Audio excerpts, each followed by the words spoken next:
जय श्री राम, जय श्री कृष्णा, जय गौ माता, बोली गौ माता की जय, बोली नंदी महाराज की जय, सभी गौ भक्तों की जय, भारत माता की जय, सत्य सनातन धर्म की जय। आइए, हमारी गौ कथा का ये 7वां पार्ट शुरू हो रहा है। आपने धीरे धीरे गौ माता के विषय में बताने के लिए हम भूमिका तैयार कर रहे हैं। गौ माता के अंदर कितने गुण हैं, गौ सर्वसमर्थ कैसे है, गौ हमारा जीवन कैसे है, गौ हमारे प्राण हैं, गौ हमारा विवेक है, इसके बारे में हम जानेंगे और जानेंगे कि गौ हमारा सर्वस्व है। गौ के बिना जीना हमारा कोई जीवन नहीं है। वो तो अनेकानेक योनियों की तरह कीट पतंग पशु पक्षी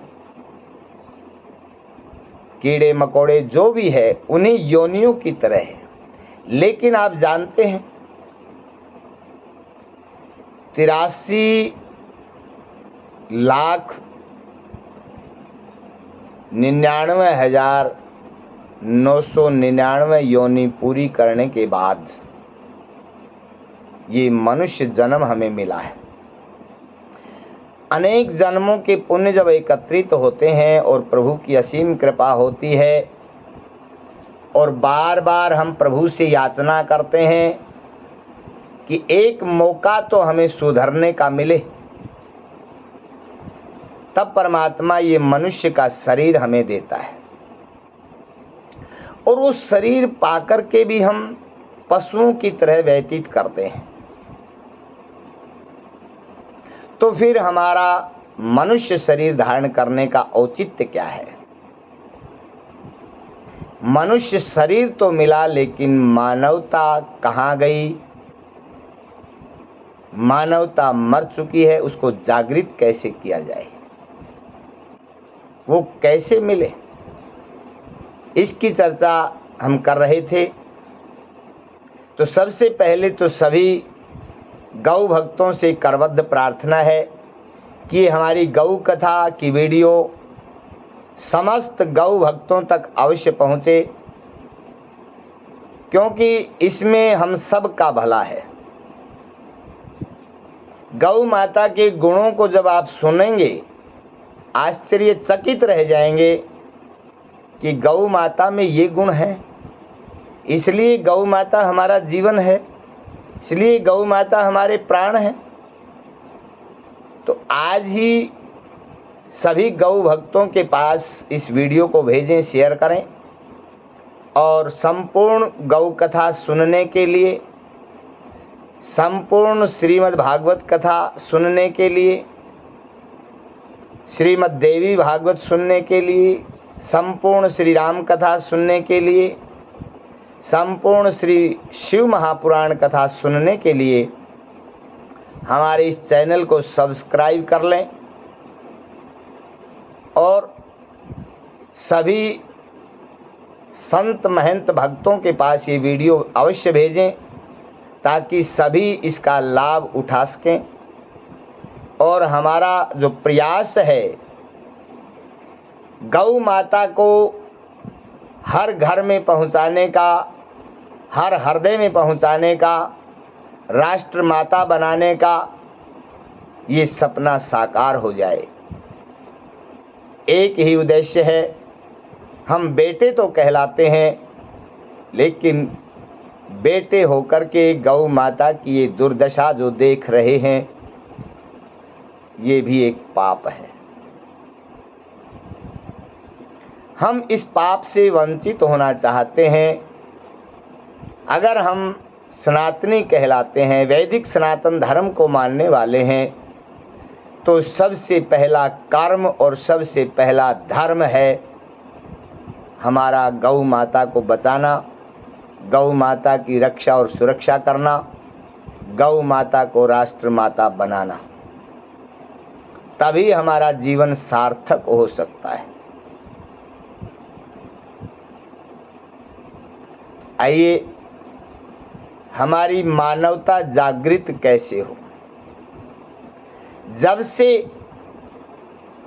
हम गौ माता से दूर हो गए हैं, तब से हमारी मानवता मर चुकी है। पहले हमारे घर घर में गौ माता होती थी तो हमारे अंदर मानवता थी। जब गौ हमारे साथ में थी तब इंसानियत हमारे अंदर थी। हमारे अंदर वो प्रेम, वो दया, वो शर्म, वो परोपकार की भावना, ये सब हमारे अंदर थी। लेकिन आज कहाँ चली गई हैं ये? न तो हमारे पास शर्म बची है, न दया बची है, न प्रेम बचा है, न परोपकार बचा है। कारण क्या है?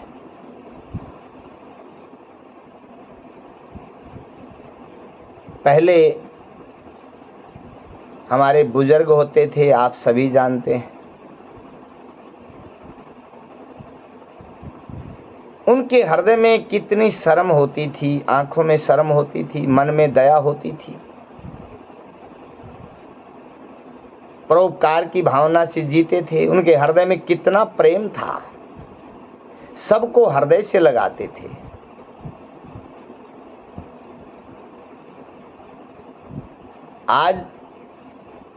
आज हम पैसा तो कमा रहे हैं, क्योंकि पढ़ाई संस्कारों की नहीं, आज पढ़ाई पैसे कमाने की है। लेकिन आप जानते हैं कि भगवान की 2 पत्नियां हैं। एक का नाम है लक्ष्मी, जो सदैव गरुड़ के ऊपर चढ़ करके भगवान नारायण के साथ ही विचरण करती हैं। और दूसरी का नाम है माया, जो उल्लू के ऊपर चढ़ती है और अकेली विचरण करती है।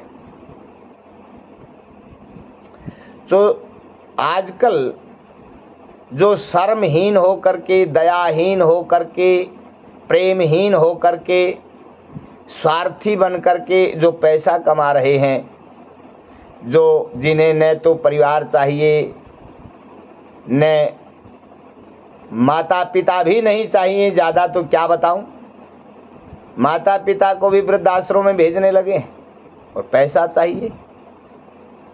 पैसे से बड़ी बड़ी कोठियां, बड़ी बड़ी बिल्डिंगें, बड़े बड़े कारोबार, व्यापार शुरू करते हैं और उनको महान माना जाता है। लेकिन प्यारे, ये लक्ष्मी नहीं है, ये माया है। और माया उल्लू पर चढ़ करके आती है, और उल्लू को आप जानते हैं, उसको दिन में दिखाई नहीं देता। वो रात के अंधेरे में तो देख सकता है, लेकिन दिन के उजाले में नहीं देख सकता।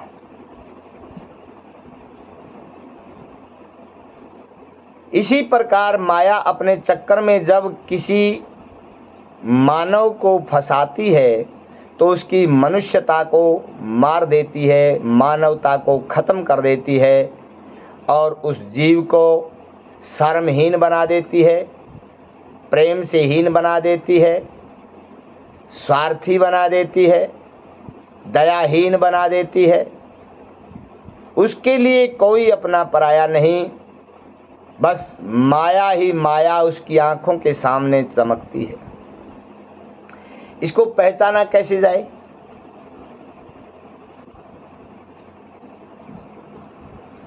आजकल तो पहचानना बड़ा सरल है। जिनके घर में माया है, उनके घरों का वातावरण देखिए आप, कोई शुद्धता नहीं, कोई मर्यादा नहीं, स्वच्छंद विचरण करने वाले होंगे। छोटे छोटे कपड़े पहनने वाले बच्चे स्वतंत्र रूप से स्वच्छंद विचरण करते हैं।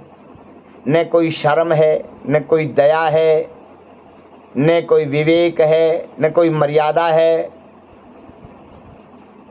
अपनी मर्जी से घूमना, खाना पीना, रहना सोना, बातें करना, न कोई समय का ज्ञान है, कहाँ कब जाना चाहिए, कहाँ किससे कब मिलना चाहिए, कैसे रहना चाहिए, कोई मर्यादा नहीं।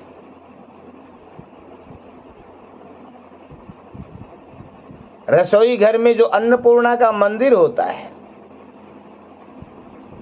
मंदिर में चप्पल जूते निकाल करके जाया जाता है, मंदिर में स्नान करके जाया जाता है, क्योंकि बिना स्नान के हमारा शरीर भी मुर्दे जैसा होता है।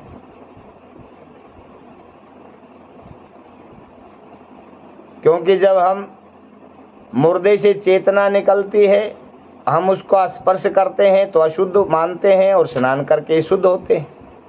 लेकिन रात्रि में जब हम सोते हैं तो हम अर्धमूर्छित ही होते हैं, हम मुर्दे के समान ही होते हैं। हमें उस समय कोई ज्ञान नहीं होता, जैसे मुर्दे को कोई ज्ञान नहीं होता, तो गहरी निद्रा में भी हमें कोई ज्ञान नहीं होता। तो सुबह उठते हैं तो जब तक स्नान नहीं करते तब तक हम अपवित्र रहते हैं। लेकिन जिनके घर में माया है वो तो स्नान तो पता नहीं कब होगा, सीधे किचन में जाते हैं। उनके घर में रसोई नहीं होती, किचन होता है। क्योंकि रसोई तो वहाँ होगी जहाँ लक्ष्मी होगी। रसोई में अन्नपूर्णा माँ का निवास होता है और उसमें रस बरसता है, आनंद का, मिठास का, प्रेम का, शर्म का, भाव का, श्रद्धा का, विश्वास का, वहाँ रस बरसता है। लेकिन किचन में तो किच किच ही होती है। उठते ही न कोई होश न हवास, बिखरे हुए बाल। अगर कोई बच्चा सुबह सुबह उसका मुंह देख ले तो डर जाए। इस विकराल अवस्था में उठते ही किचन में सबसे पहले चाय का प्याला तैयार, समेत जूते, न कोई मर्यादा, जूतों समेत गए और चढ़ गए। बस खाना पीना रहना, फिर मौका लगे तो स्नान करना।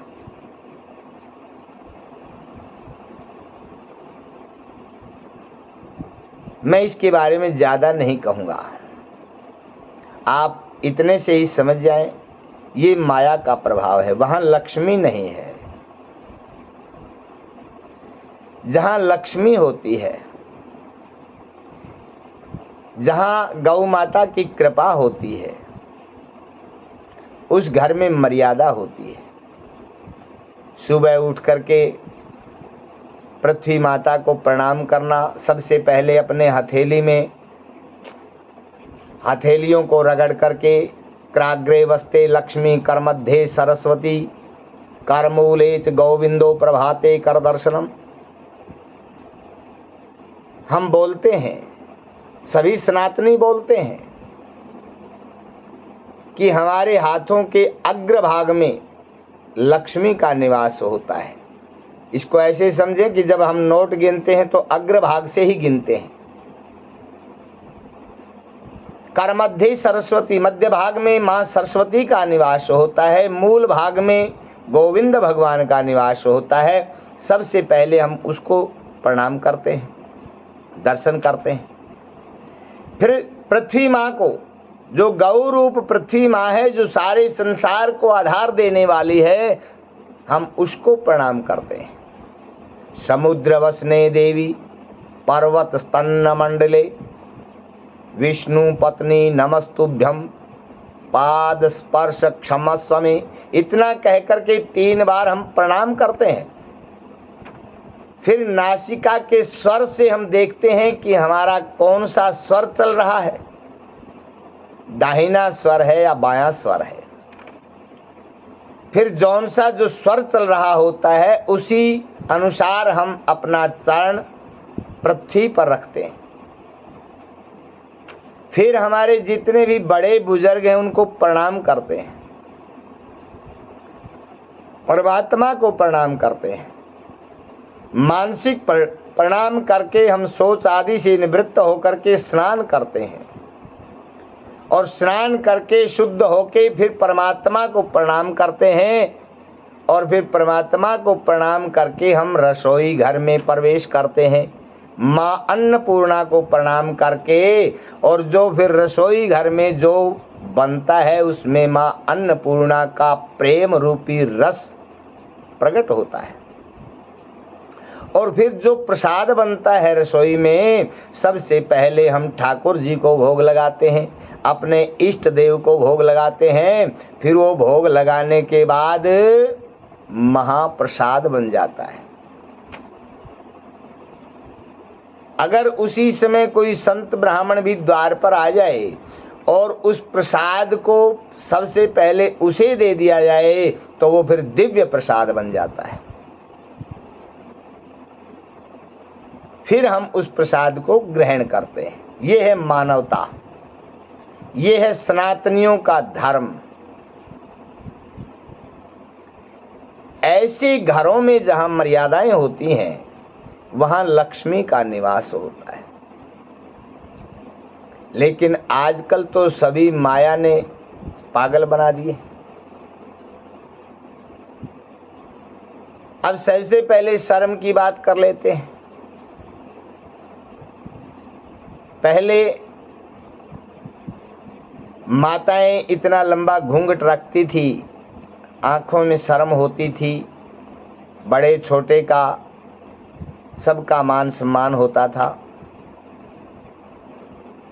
हम जब बड़ों के सामने जाते थे तो आंखें उठाकर बातें करने की हिम्मत नहीं थी कि हम बड़ों के सामने थोड़ी पलक ऊपर करें। नीची गर्दन करके नीची पलकों से बातें करते थे। बड़ा बुजुर्ग हमें आवाज देता था बुलाने के लिए तो मन में भय भी होता था कि कोई अपराध तो नहीं हो गया है, डांटे तो नहीं गए। लेकिन आज बच्चे आंखें निकाल करके, आंखें दिखा करके, चुटकी बजा करके, उंगली दिखा करके माता पिता से बातें करते हैं। ये है शर्म।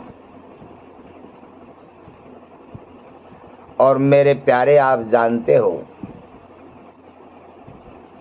पिता तो एक साइड के ऊपर लगे हुए टैन के बराबर होता है, जो आंधी, मींह, वर्षा, सर्दी, गर्मी सबको झेलता है, खुद फड़फड़ाता रहता है, लेकिन अपने परिवार को सुरक्षित रखता है। मुझे चाहे कितना कष्ट हो जाए, चाहे कितनी मेहनत करनी पड़े, चाहे कितनी तेज धूप में जलना पड़े, चाहे कितनी तेज सर्दी में ठिठुरना पड़े, चाहे वर्षा में कितनी भी यातना भोगनी पड़े, लेकिन मेरा परिवार सुरक्षित रहे। कभी भी अपने परिवार से कोई याचना नहीं करता। अपने गम को, अपने दुख को, अपने दर्द को जहर की तरह पी लेता है, किसी के सामने प्रकट नहीं करता। फटा पुराना पहनता है, टूटी हुई चप्पलें पैरों में होती हैं, रात दिन कमाता है, संतान की, परिवार की सुरक्षा के लिए, सेवा के लिए। और एक आस होती है कि जब मेरे बच्चे बड़े होंगे, पढ़ लिख करके योग्य होंगे, तब मैं आराम करूंगा। लेकिन जब आराम करने का समय होता है तो बच्चे आंख दिखाने लगते हैं। मेरे प्यारे, पिता कभी भी अपनी मेहनत से कमज़ोर नहीं होता, कभी भी पिता अपने जीवन में बूढ़ा नहीं होता।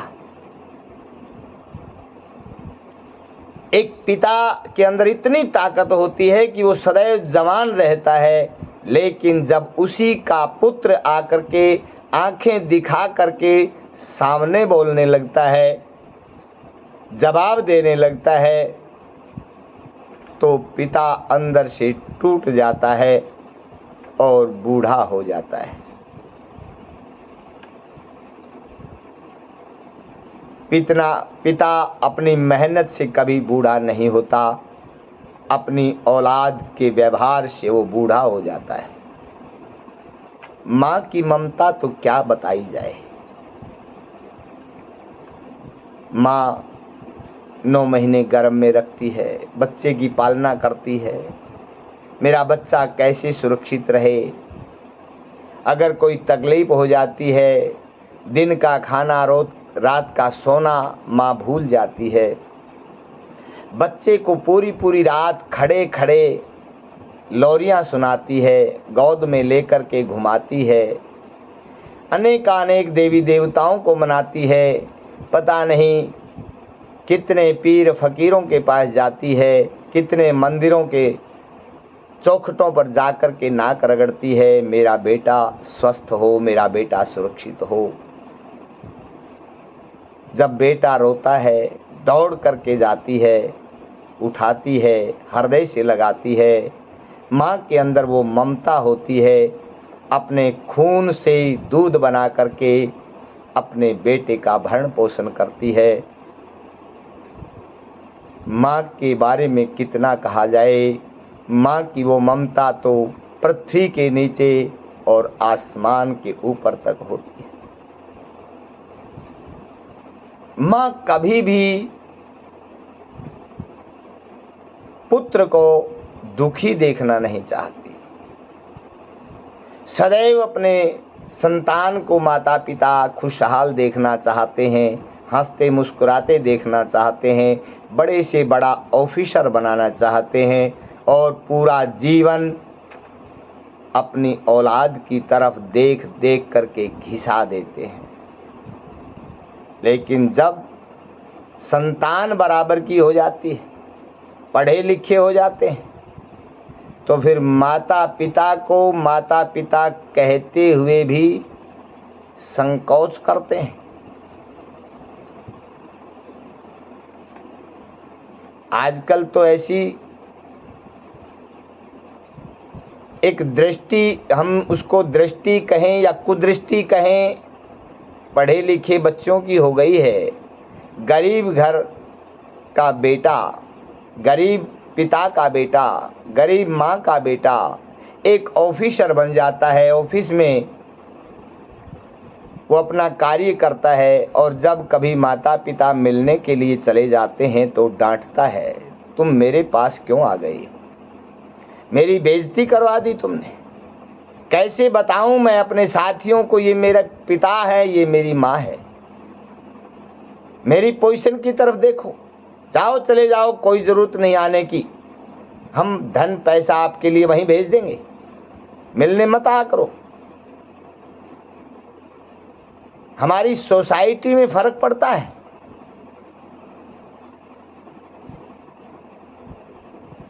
अब ऐसी औलाद के अंदर वो मानवता कहाँ गई? वो मानवता उनकी मर चुकी है। वो शर्म, वो दया, वो प्रेम, वो भाव समाप्त हो चुका है। अब वो जागृत कैसे हो, हम उसकी तरफ आपको लाना चाहते हैं। ये तो आप देख रहे हैं संसार में कितना प्रदूषण फैला हुआ है, और इनके ऊपर तो जितना बोला जाए उतना ही कम है, जीवन निकल जाएगा। लेकिन आजकल जितना प्रदूषण फैला हुआ है इसका तो कोई और छोर नहीं। इसलिए हमने उसी बात की तरफ जाना है, उसी बात का ध्यान रखना है, उसी बात को अपनाना है जो हमारे जीवन में मानवता को जागृत करे और हमारे जीवन में जब मानवता जागृत होगी तो मानवता के साथ ये सभी चीज़ें हमें पुनः प्राप्त हो जाएंगी।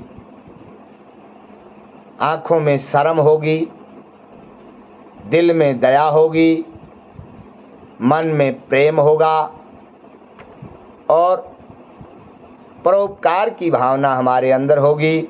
हमारा घर परिवार एक साथ इकट्ठा जुड़ कर के रहेगा। हमने यही प्रयास करना है।